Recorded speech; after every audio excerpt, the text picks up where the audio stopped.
네. 네. 세상에 그 무엇보다 귀한 것 믿음입니다. 네네. 네. 감사합니다. 지난 시간에 예루살렘 교회에 거센 박해의 바람이 불어닥쳤습니다. 그 큰 박해의 바람이 결국 가져온 게 뭐예요? 사마리아 한 성의 복음으로 말미암은 큰 기쁨이었다. 우리가 그거 잠깐 살펴봤고요.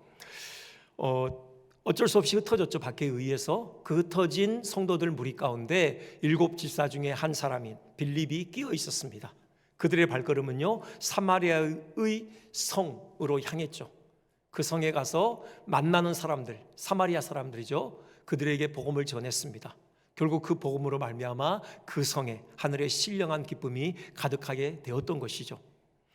은혜가 충만한 그 현장이었습니다. 이따가 살펴보겠지만요, 또 사마리아의 오순절이라고 부를 수 있는 또 그런 부흥의 현장이기도 했습니다. 그런데요, 그 현장 한가운데 있음에도 불구하고 정작 그 은혜의 수혜자가 되지 못하고 소외된 비극적인 한 인물이 오늘 본문에 등장합니다. 이름하여 마술사 시몬이라고 하죠. 여러분, 마술사 하면 여러분 생각하시는 얼른 떠오르는 인물들이 있죠. 우리나라 대표적인 마술사 이은결 씨인가요? 외국에는 카퍼필드라고 예전에 있었던 것 같은데 그런 마술사하고는 좀 다르죠. 요즘 활동하는 그런 마술사들은 이게 어떤 엔터테인먼트적인 요소가 있잖아요. 이게 눈속임이라는 거 우리가 다 알아요. 알면서도 속는 거죠. 눈을 부릅뜨고 봐도 결국 속을 수밖에 없어요. 하지만 그게 속임수라는 거 우리 알아요. 그렇기 때문에 오락인 거죠. 그것 때문에 우리가 피해보는 거 없습니다. 그런데 여기 마술사라고 할 때 이 마술은 영적인 세계에 접해 있는 거예요. 그 배우의 영적인 세력이 있는 것입니다. 물론 어둠의 세계죠. 사탄의 능력을 힘입어서 뭔가 특이한 일을 해내는 겁니다. 그래서 사람들의 마음을 현혹시키는 거고, 그것으로 사람의 어떤 사람들 위에 군림하는 어떤 자기의 목적대로 사람들을 이용하는 이런 행위를 했던 그런 인물이 바로 이 시몬이었던 것입니다. 그러니까 마술보다도 좀 더 정확하게 번역한다면은 마법 내지는 주술 이렇게 번역할 수도 있을 것 같아요. 어쨌든 이 마술사 시몬만큼은 이 은혜가 가득한 그 현장에서 홀로 제외되는 겁니다. 소외돼요. 왜 갑자기 이 본문에 이 마술사 시몬의 이야기가 등장하는 것일까? 물론 이유가 있겠죠. 이 시몬의 행보를 통해서 우리에게 들려주고 싶은 그런 메시지가 있으신 것입니다. 우리 한번 그 메시지를 찾아보는 그런 시간을 갖겠습니다. 오늘 2가지로요, 시몬의 주요한 행보에 대해서 우리 함께 생각을 하겠습니다. 먼저는요, 시몬이 다른 사마리아 사람들처럼 믿고 세례를 받았다라는 사실입니다. 13절에 그렇게 돼 있죠. 시몬도 믿고 세례를 받은 후에 되어 있습니다. 이후에요, 또 빌립을 따라다녔어요. 빌립을 전심으로 따라다녔다, 그렇게 돼 있거든요. 헬라어 원어로는 전심으로라는 말은 없지만 그 의미가 꼭 붙어 다녔다, 계속해서 붙어 다녔다, 그런 의미가 있습니다. 이것만 보면은, 표면적으로 보면은 이 시몬은 분명히 그리스도인이죠. 그리고 어엿한 사마리아의 교회의 한 일원이라고 볼 수 있어요. 그런데 이 본문에 기록된 시몬의 행보 전체를 들여다봤을 때 이 믿음은 구원을 얻는 참 믿음이라고 볼 수는 없을 것 같습니다. 시몬은 구원에 이르렀느냐? 이 본문만 봐서는요, 구원에 이르렀다고 볼 수가 없어요. 그가 사도들에게 돈을 주면서요, 성령의 은사를 사려고 하죠. 그것으로 인하여서 베드로에게 아주 호되게 책망을 받습니다. 23절에요, 악독히 가득하며 불의에 매인받은 자로다, 베드로가 이렇게 책망을 해요. 베드로가 그냥 통밥으로 얘기하는 게 아니죠. 그 영적인 통찰력을 가지고 지금 시몬의 그 영혼의 상태를 꿰뚫어 봤던 것입니다. 그리고 그 마음에 악독히 가득하고 그가 온전히 죄에 붙들려 있었다, 이렇게 책망을 했던 것이죠. 그러니까는 세례를 통해서 시몬은 중생을 경험했던 게 아닙니다. 이 믿음을 기점으로 해서요, 믿기 전과 믿은 후에가 전혀 달라진 것이 없어요. 전혀 그 심령에 변화가 없었던 것이에요.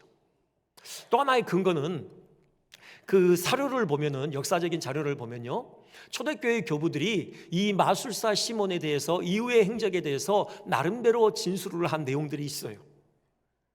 다양한데요, 다 부정적이에요. 뭐 영지주의 이단의 괴수가 되었다, 자칭 하나님이라고 칭하며 돌아다녔다, 로마에서 베드로를 만나서 베드로를 대적했다, 뭐 이런 부정적인 내용들이 기술되어 있습니다. 그 하나하나가 얼마나 사실에 부합하는지는 모르겠어요. 하지만 초대교회 교부들은 이 마술사 시몬을 부정적인 시각으로 바라봤던 것입니다. 믿고 세례를 받았다, 하지만 그 믿음은 찐 믿음이 아니었다, 우리 이렇게 결론을 내릴 수 있어요. 그렇다면 도대체 이 믿음의 실체는 뭘까? 우리가 좀 생각을 해봐야 되겠죠. 그 힌트가 있습니다. 그 믿음의 성격을 이렇게 가늠할 수 있는 힌트가 있는데요, 그 8장 13절 전체 문장을 보면 이렇게 돼 있어요. 자, 시몬도 믿고 세례를 받은 후에 전심으로 빌립을 따라다니며 그 나타나는 표적과 큰 능력을 보고 놀라니라, 이렇게 돼 있습니다. 그러니까는 이게 바로 힌트죠. 지금 이 시몬의 믿음의 실체가 뭐냐? 바로 표적과 능력에 초점이 맞춰진 그런 믿음이었다는 거죠. 이름하여 기적적인 믿음이다, 이렇게 우리가 볼 수 있을 것 같아요. 자, 시몬은 빌립을 처음 만났을 때부터 빌립이 전하는 말씀보다는 그가 행하는 표적에 온통 관심이 집중되었습니다. 그럴 수밖에 없는 것이 그도 동종업계에 있었잖아요. 동종업계에 있는 사람을 만난 겁니다. 그런데 딱 만나보니까요, 한순간에 알아챌 수 있었어요. 자기하고는 차원이 달라요. 그러니까 어디 동종업계에서 일한다고 명함을 내밀 수조차 없는 그런 고수 중에 고수였던 겁니다. 빌립이요. 빌립이 행하는 능력은 진짜 믿음이에요. 뭐 귀신이 쫓겨나가잖아요. 중풍병자가 일어난다고요. 그리고 저는 자가 걷게 되어져요. 진짜 능력자를 만난 겁니다. 그러니 이 시몬이 바로 그 앞에 무릎을 꿇은 거예요. 여러분, 영적인 세계에 접해 있는 그 사람은 나름대로 영적인 세계에 민감합니다. 알아채요. 자기 뒤에 있는 그 영적인 세력보다 지금 이 빌립이라는 사람 배후에 있는 영적인 세력이 훨씬 더 파워가 있다는 것, 그걸 시몬은 알아챘던 것이죠. 어떤 목사님의 설교 중에 이런 재미나지만 실제 있었던 그런 얘기를 하시는데요, 한 성도님이 일이 너무 안 풀리는 겁니다. 기도를 해도 도무지 상황이 변하지 않아요. 하나님께서 응답을 안 하시는 것 같아요. 하도 답답해서 아름아름해서 영험하다고 소문난 점쟁이를 찾아갔답니다. 점쟁이가 그 사람을 앞에 두고 점괘를 한참을 들여다보는데 점괘가 나오질 않아요. 그래서 이 점쟁이가 그 사람을 째려보면서 하는 말이, 아무래도 내가 모시는 신보다 더 큰 신이 당신을 붙들고 있는 것 같은데 솔직히 말해봐라, 당신 교회 나가지? 이랬답니다. 어떻게 알았어요? 하면서 이분이 그만 은혜를 받았대요. 이게 어떻게 알려졌느냐? 이분이 구역 예배에 가서 자기의 그 경험을 간증으로 얘기를 했답니다. 그 간증을 들은 모든 구역 식구들이 함께 은혜를 받았대요. 야, 어쨌든 우리가 모시는 신이 가장 큰 신이구나. 여러분, 뭐 은혜 받기 위해서 점집에 찾아가라 그 말씀 아닙니다. 오해하시면 안 됩니다. 이런 거라는 거예요.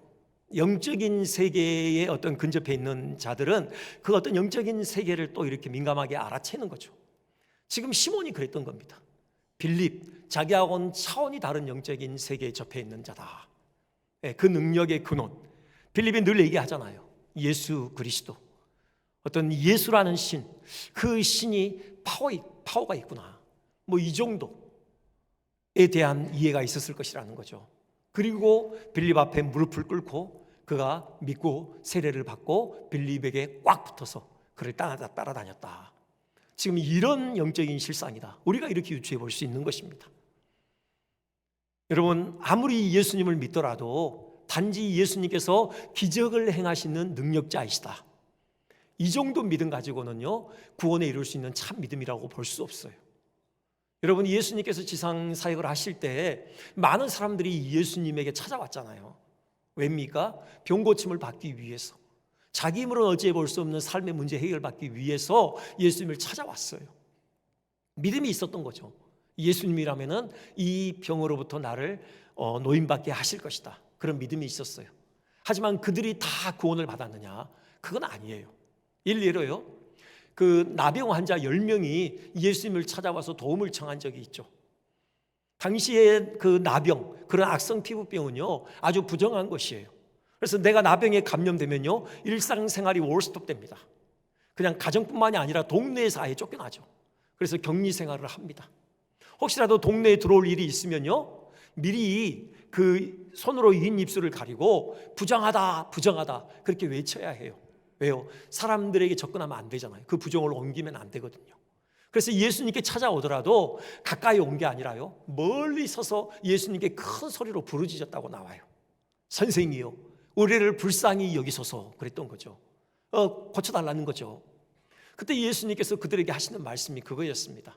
가서 제사장들에게 너희 몸을 보이라. 이게 무슨 의미냐면요 이런 어떤 악성 피부병에 감염된 사람들이 제사장에게 가는 경우, 나았을 경우에 가요. 깨끗하게 되어졌을 때 확인받기 위해서 가는 거예요. 제사장이 최종적으로 도장을 찍어주고 그래야 다시 일상으로 복귀가 되는 거거든요. 지금 그거 하라는 겁니다.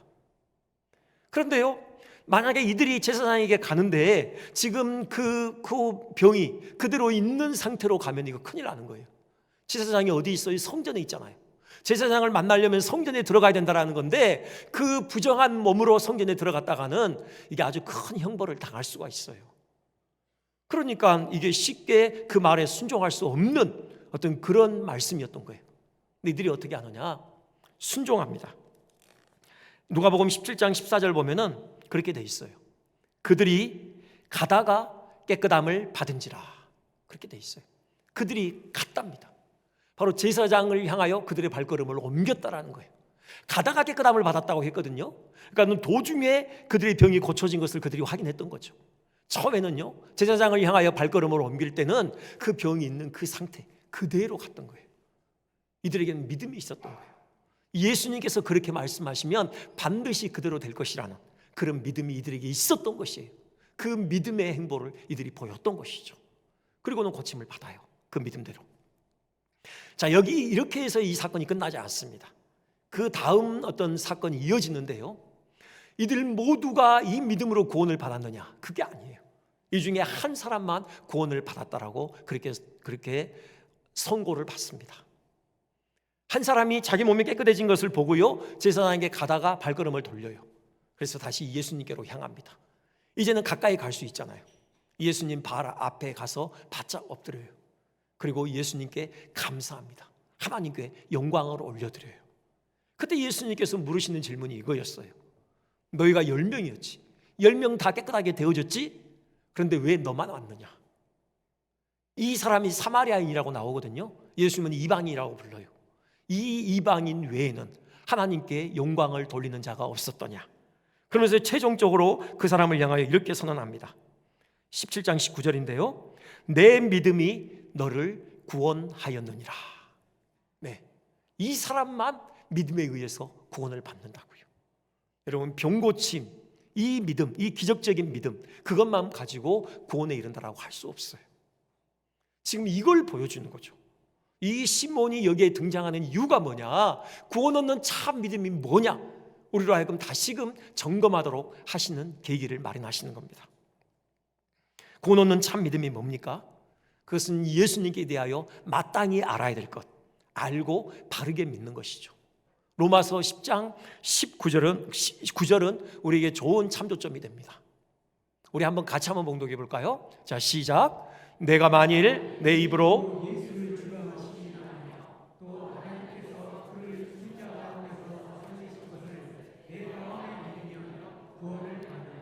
아멘.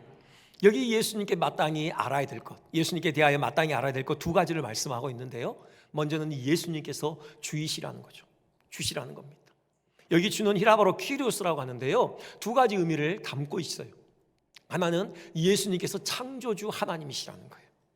창조주 하나님으로 우리가 예수님을 알고 믿어야 하는 것입니다. 그리고 또 하나는 말 그대로 주예요. 주라는 건 주인이라는 거죠. 예수님께서 우리의 주인 되신다는 사실을 우리가 알고 제대로 믿어야 한다는 겁니다. 창조주이시기 때문에, 우리를 지으셨기 때문에 우리의 주인이시기도 하고요, 또 그분이 우리를 위해서 피 흘려 죄와 사망에서 값지고 사내셨기 때문에 또 우리의 주인이 되시는 거예요. 그게 그 다음 구절입니다. 하나님께서 그를 죽은 자 가운데서 살리신 것을 믿어야 한다는 거예요. 하나님이신데 그분이 사람의 몸을 입고 이 땅에 오셨죠. 그리고 죽으신 것입니다. 그 죽으심은 우리를 위한 죽으심이잖아요. 우리 대신 죄값을 치르시는 거죠. 그분의 피 흘리심으로 바로 우리를 죄와 사망의 세력으로부터 값주고 사내시는 겁니다. 그래서 주님의 것 삼아 주시는 거예요. 그래서 주께서, 예수님께서 우리의 주인이 되어주시는 겁니다. 여러분, 이걸 알고 믿는 것, 이 믿음이야말로 구원에 이르는 참 믿음이라고 할 수 있는 거예요. 여기에 입으로 시인하라고 했잖아요. 마음으로 믿어 입으로 시인하라고 했잖아요. 여러분, 이걸 우리가 고백해야 되는데, 이게 무슨 객관적인 역사적인 사실을 덤덤하게 고백하는 게 아니에요. 여러분, 그럴 수 없습니다. 예수님이 나의 주님이십니다, 나의 주인이십니다, 우리가 이렇게 고백하는데 그냥 덤덤하게 고백할 수 없어요. 그렇잖아요. 여러분, 우리가 사도신경으로 우리가 예배를 시작했는데, 우리 말로는 제일 밑에 있죠. 내가 믿사오며가. 근데 이제 원래 그게 라틴어로 되어 있거든요. 라틴어는 첫 문장에 그게 있습니다. 내가 믿사오며. 크레도라고 하거든요. 나는 믿습니다, 이렇게 시작하는데, 그 크레도가 어디서 왔냐면은 그 심장을 의미하는 그 단어에서 왔어요. 그러니까는 그 사도신경 그 크레도가 담고 있는 의미가 뭐예요? 바로 예수님이 나의 하나님이시며 나의 주님이십니다. 이 고백은 나의 심장을 바쳐드리는 것과 함께 고백하는 거예요. 여러분, 그냥 덤덤하게 하는 고백이 아닙니다. 나의 심장을 바쳐드리는 거예요. 그럴 수밖에 없어요. 우리 세가족 교재 중에 나오는 얘기인데요, 존 큐라는 그 영화가 있습니다. 근데 그 내용이 대충 어떻게 되냐면은, 사랑하는 어린 아들이 심장병에 걸려요. 야구하다가 갑자기 탁 쓰러지거든요. 원인을 봤더니 심장이 완전히 망가진 거예요. 시간이 얼마 없어요. 이식을 해야지만 살 수 있습니다. 근데 이식자의 명단에 올렸지만 형편이 어려워서 한참 뒤에 있어요. 이 순서를 바꿀 수가 없습니다. 그래서 어떻게 하느냐, 이 아버지가 의사를 찾아가, 그 심장 이식 협회를 찾아가죠. 어떻게든지 빨리 순서를 바꿔달라. 근데 안 돼요. 그래서 인질극을 벌여요. 그 심장 이식 수술을 담당하는 그 의사를 인질로 삼습니다. 수술실을 어떤 인질 현장으로 삼아요. 내용이 뭐겠습니까? 자기를 죽여달라는 거예요. 자기 심장을 빼서 내 아들에게 이식시켜달라는 겁니다. 이게 법적으로 허용이 안 되죠. 어떻게 살아있는 사람을 죽이고 이렇게 심장을 빼냅니까? 그래서 인질로 해서요, 자기 스스로 자기 머리의 권총을 이렇게 향해서 자기를 스스로 죽인 다음에 그 심장을 빼서 내 아들에게 줘라. 이런 상황이 펼쳐져요. 다행히 방아쇠를 당기기 전에 이 이식자 명단이 위로 올라가고요, 그 심장을 구해서 그 아들이 살아나죠. 이런 이야기예요. 이건 이야기인데, 여러분, 예수님께서 실제로 우리에게 이런 일을 하셨잖아요. 그분의 심장을 우리에게 꺼내주신 겁니다. 십자가에서 그분이 스스로 죽으시고요, 그분의 심장을 우리에게 꺼내서 우리에게 이식시켜 주신 거예요. 여러분, 예수님이 주님이시다, 그 고백 안에는 이 사실이 담겨 있는 거예요. 그러니 우리가 어찌 그냥 담담히 고백할 수 있겠습니까? 우리의 심장을 주님께 바쳐드릴 수밖에 없는 것이죠. 여러분, 이것이 믿음이에요. 예수님, 나의 주인이십니다. 나의 심장을 주님께 드리나이다. 이게 참 구원 얻는 믿음인 것입니다. 그리고 또 사도 바울의 고백, 우리가 그 고백을 우리의 것으로 삼는 거예요. 사도 바울이 빌립보서에서 이런 고백을 하죠. 좀 긴데요, 제가 한번 읽어드리면은, 무엇이든지 내게 유익하던 것을 내가 그리스도를 위하여 다 해로 여길 뿐더러 또한 모든 것을 해로 여김은 내 주 그리스도 예수를 아는 지식이 가장 고상하기 때문이라. 내가 그를 위하여 모든 것을 잃어버리고 배설물로 여김은 그리스도를 얻고 그 안에서 발견되려 함이니. 예수 그리스도를 아는 지식이야말로 가장 고상한 지식이랍니다. 최고의 지식이래요. 왜요? 예수 그리스도만이 나의 유일한 구원주가 되시기 때문에 그래요. 그 외에 그 무엇으로도 내가 구원을 얻을 길이 없어요. 사도 바울 얼마나 많은 조건을 가지고 있었습니까? 그 지식, 그 학문, 그 좋은 출신 성분, 로마의 시민권, 율법을 향한 탁월한 열심, 그 모든 그것으로도 결코 자기를 구원할 수 없는 것이죠. 오직 예수 그리스도 외에 구원을 얻을 길이 없다. 이 사실을 사도 바울은 분명하게 확신을 했던 것입니다. 그래서 예수님 외에 다른 그 무엇도 그는 오히려 해로 여겼어요. 왜요? 그것에 의지하다 보면은 나의 유일한 구원자이신 예수님에게서 시선을 빼앗길까 봐, 그러면은 구원에서 멀어질까 봐, 그는 오히려 자기에게 있는 그 조건들을 다 해로 여겼다. 그렇게 그는 고백을 해요. 그래서 마침내 어떻게 합니까? 그것을 배설물로 버려버린다. 그렇게 얘기하는 겁니다. 구원에 있어서만큼은 우리가 가지고 있는 그 무엇도 결코 도움이 안 되는 겁니다. 우리는 철저히 부인해야 돼요. 오직 예수님만이 우리의 유일한 구원자이다. 그분만을 붙들어야 하는 것이죠. 여러분, 이게 참 구원 얻는 믿음인 것입니다. 이 믿음 우리 모두의 것이 되기를 주님의 이름으로 축원드립니다. 두 번째 우리가 주목해 보고자 하는 시몬의 행적은 그가 성령의 은사를 돈으로 사려고 했다라는 거예요. 여기에는 좀 배경 설명이 필요한데요. 지금 예루살렘의 그 사도단에 사마리아 교회가 사마리아인들이 하나님의 말씀을 받았다, 이제 이 소식이 들려왔죠. 참으로 충격적이면서도 기쁜 소식이에요. 그래서 사도를 파송하는데 그 리더격인 베드로와 요한이 친히 사마리아를 방문합니다. 한 일이 뭐냐? 그들을 위해서 기도했어요. 성령 받기를 위해 기도했던 것이죠. 안수하고 기도하자 성령이 부어졌습니다. 여러분, 나중에 시몬이 그들이 성령 받는 것을 봤다라고 돼 있어요. 그러니 가시적인 현상을 동반하고 성령께서 임하셨던 것입니다. 오순절 때 그 마가의 다락방에 임하실 때 막 방언이 터지고 하나님을 찬양하는 찬송이 터졌잖아요. 나중에 그 이방인 백부장 그 고넬료에게도 성령이 임할 때 그도 막 방언이 터지고 막 하나님을 찬송했거든요. 아마 같은 현상이 벌어졌던 것 같아요. 어쨌든 누가 보더라도 지금 성령께서 충만하게 임하셨다, 볼 수 있도록 성령께서 임하셨어요. 그래서 이 장면을 사마리아의 오순절이다, 우리가 그렇게 불러요. 참 감격적인 순간이에요. 그러니까 지금 이건요, 사마리아 교회, 이제 신설된 사마리아 교회가 그리스도의 몸된 교회로서 예루살렘 교회와 하나다, 이 사실이 분명하게 공표되는 그 순간입니다. 여러분, 사도들을 그런 확신을 가졌을 거예요. 사마리아의 이 교회도 바로 우리의 형제 교회다, 그런 확신을 가졌을 것이고요. 또 사마리아 사람들도, 사마리아 성도들도 사도들에 의해서 성령께서 임했잖아요. 사도들이야말로 주님께서 바로 교회의 리더로 세우신 참 권위자들이다, 그 권위에 순복하는 거죠. 그러면서 사마리아 교회와 예루살렘 교회가 하나 되는 그 순간입니다. 이게 얼마나 감격적인지는요, 그 역사적인 배경을 생각할 때 분명하게 드러나요. 여러분 잘 아시듯이 유대와 사마리아 정말 사이가 안 좋았잖아요. 유대인들, 사마리아인들 사람 취급을 안 했어요. 개나 돼지, 짐승 취급을 했죠. 주요한 이유는 그들에게 이방인 피가 섞였다라는 거죠. 아수르에 의해서 망했잖아요. 그 혼혈 정책을 썼죠. 사마리아 사람들을요 그냥 다른 나라로 강제 추방시켜버리고 자기가 정복한 다른 나라의 사람들을 강제로 이주시켰어요. 그래서 혼합되게 만들었어요. 이방인의 피가 섞였어요. 종교적으로도 혼합주의를 갖게 됐습니다. 종교적으로든 혈통적으로든 순혈주의를 고수했던 유대인들이 볼 때 사마리아인들 엉망인 것이죠. 사람 취급을 안 해요. 짐승 취급을 했습니다. 여러분, 이건 유대인들이 사마리아인들을 그렇게 취급했기 때문에 사마리아인들도 당연히 유대인들에 대해서 감정이 좋을 리가 없죠. 반목과 어떤 그런 갈등, 그런 적대감이 아주 팽팽했습니다. 역사적으로 무슨 사건들이 있었냐? 간단하게 설명드리면은 바벨론에서 이제 유대가 돌아오잖아요. 성전을 다시 재건하려고 해요. 사마리아 사람들 우리도 함께 하자라고 제안해요. 이런 지하에 거절해요. 그래서 사마리아인들이 그리심산에, 자기네 땅 그리심산에 성전을 따로 세웁니다. 그들은 사마리아 오경을 따로 만들어요. 아무튼 이런 일들이 있고요.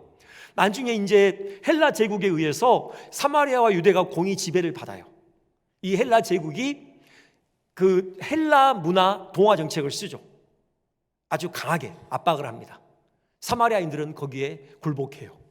근데 유대인들은 끝까지 저항을 하죠. 헬라 문화에 동화되지 않아요. 그리고 마침내 독립을 이루어요.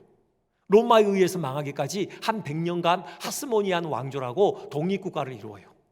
이때 사마리아를 이제 침공에 들어갑니다. 유대가. 그리심산에 세워진 그 성전 완전히 무너뜨려 버려요. 그리고 강제로 유대주의, 어떤 그 강제로 주입시키죠. 로마에 의해서 유대도 망해요. 이제 사마리아가 다시 이제 보복합니다. 사마리아가 한 번은요, 예루살렘 성전에 밤에 몰래 들어가서 그 죽은 시체, 뼈가루, 그걸 성전에다 다 뿌려버려요. 성전을 더럽힌 것입니다. 이런 일들이 있었어요. 그러니 얼마나 서로 눈에 가시처럼 여겼겠습니까? 그러니 여러분, 그 유대 사람이 갈릴리로 올라갈 때 사마리아를 거쳐서 가지 않잖아요. 그 더러운 땅을 밟을 수 없다고 그래서 요단강을 건너서 다른 길을 통해서 갈릴리로 가는 이런 일이 있었고요. 사마리아 사람들도 유대 사람이 자기네 땅으로 통과하는 걸 별로 허락지 않았던 것 같아요. 한 예로요, 예수님께서 갈릴리에서 예루살렘으로 올라가십니다. 사마리아 지역을 통과하려고 하시거든요. 근데 사마리아 사람들이 예수님께서 예루살렘으로 올라가신다는 이유 때문에 통과하기를 허락하지 않아요. 그때 돌아서시죠. 그때 바로 야고보와 요한이 나서가지고 저것들 하늘에서 불이 내려서 싹 멸하라고 할까요? 그렇게 제안하잖아요. 그런 일이 있었어요. 자, 그런데 지금 보십시오. 지금 그 요한이요, 하늘에서 불이 내려서 저들을 싹 멸하라고 할까요? 했던 그 요한이 지금 몇 년 만에 역시 불이 내리기를 위해서 기도해요. 근데 이번 불은요, 그들을 멸하는 불이 아니라 그들을 살리는 성령의 불이죠.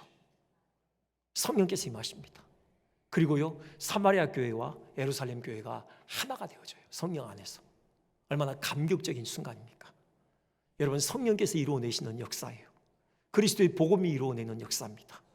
오직 그리스도의 복음만이, 바로 성령만이 우리를 진정으로 하나 되게 만든다. 우리가 사실 여기서 분명하게 확인하게 되는데요. 이제 다시 들어가서 이 장면을 이제 시몬이 본 겁니다. 뭐 다른 거 다 차치하고 이 시몬은 오직 사도들이 손을 얹자마자 성령께서 사람들에게 임하는 것, 이것만 주목을 한 거예요. 박수를 쳤을 겁니다. 이거다, 이거. 지금까지 빌립에게 있었던 그 능력의 근원, 바로 이 성령이다. 이 성령만 내가 손에 쥔다면 이젠 다시 내가 과거의 영화를 찾을 수 있다. 시몬은 내심 억울했을 것이에요. 어쩔 수 없이 빌립에게 무릎을 꿇고 그 자리를 내줬죠. 기회만 되면 다시 그 자리를 차지하고 싶었던 겁니다. 근데 바로 그 능력의 참 근원, 성령, 이 성령만 내 손에 쥔다면, 이 성령의 능력만 내 것으로 만든다면 이제 얼마든지 사람들에게 다시 군림할 수 있다. 이런 생각을 했던 거예요. 그러니까 시몬은요, 그 하나님의 은사를 자기의 명예욕과 그 물욕을 충족시키기 위한 수단으로 삼았던 것입니다. 그것이 중요한 마음의 동기였어요. 왜 이 시몬의 이야기가 여기 기록되어 있나? 바로 이것 때문이죠. 여러분, 교회가 세워지는 원리가 무엇인가를 주님은 우리에게 분명하게 말씀하시는 겁니다. 교회에서는 결코 사람의 영광이 드러나서 안 돼요. 결코 사람이 주목되어서는 안 되는 것입니다. 오직 주님의 얼굴만이, 주님의 영광만이 드러나야 돼요. 이것을 분명하게 보여주는 한 사람의 행보가 있어요. 바로 빌립입니다. 지금 빌립과 지금 시몬이 대조되어져요. 시몬은 처음부터 자칭 큰 자라, 자기 스스로 큰 자라고 스스로를 높였죠. 빌립은요, 사마리아 성에 발을 딛는 순간부터 그 입에서 나온 이름 오직 단 하나였습니다. 예수의 이름이요. 그는 8절에서도 오직 그 18절에서도 그리스도만을 증거했다고 돼 있죠. 그리고요, 죄송합니다. 그리고 5절입니다. 5절에 보면은 그리스도만을 증거했다고 돼 있고요. 그 다음에 12절도요, 예수 그리스도 이름에 대해서 바로 전했다. 이렇게 돼 있어요. 그건 오직 예수 그리스도 이름만을 전했던 것입니다. 결코 자기를 내세우지 않았어요. 시몬은요, 거기 오랫동안 그 자리에 머물러서 그 사람들 위에 군림했다고 했죠. 이에 비해서 빌립은요, 하나님께서 그의 자리를 옮기셔요. 그러니까 이제는 시몬 대신 빌립이 그 자리를 차지해서 그가 영화를 누릴 수 있어요. 그런데 하나님께서 빌립에게 명하시죠. 26절 보세요. 이렇게 되어 있습니다. 빌립아, 일어나서 남쪽으로 가라. 예루살렘에서 가사로 내려가는 길까지 가라. 그 길은 광야라 그랬어요. 지금 광야로 지금 내보내시는 겁니다. 빌립은 순종하죠. 명예에 관심이 없어요. 사람들의 시선이 자기에게로 향했던 것, 거기에 대해서 조금도 미련 없이 이 말씀에 순종해서 광야에 서게 됩니다. 뭘 의미하는 겁니까? 오직 예수 그리스도 이름만이 남아야 한다는 거예요. 오직 복음만이 남아야 한다는 겁니다. 어떤 경우에도 빌립의 이름이 남아서는 안 돼요. 어떤 경우에도 사람들의 시선이 빌립에게 향해서는 안 된다. 그걸 분명하게 보여주는 거예요. 여러분, 이겁니다.